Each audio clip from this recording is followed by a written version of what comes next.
How to fix Quarantine Zone, the last check is crashing on Steam. So first you want to right click on the game in your library, and then in the General tab under Launch Options you want to add the following command, which is -dx11 for DirectX 11, and then go to Installed Files and click on Verify the integrity of game files, and wait for this to finish checking.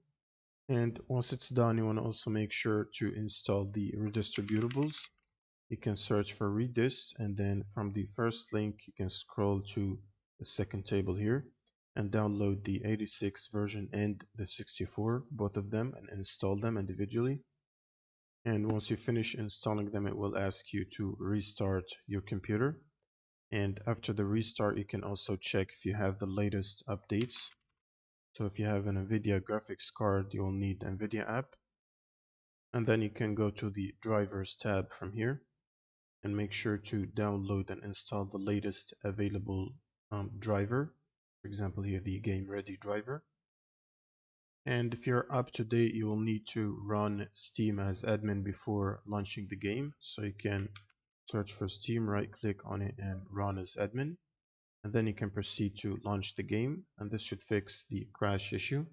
Also, if you're having a crash at the startup of the game, make sure to disable all the overlays that you might have. For example, the Steam overlay, you can go to in-game and then make sure Steam overlay is turned off. You should do the same as well for Discord. If you have Discord, you can go to user settings and then scroll down to game overlay and turn it off from here.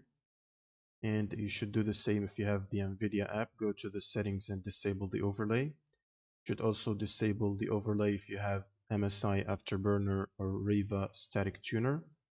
And then you can try to launch the game again, and that usually fixes the crash at the startup issue. Thanks for watching and subscribe.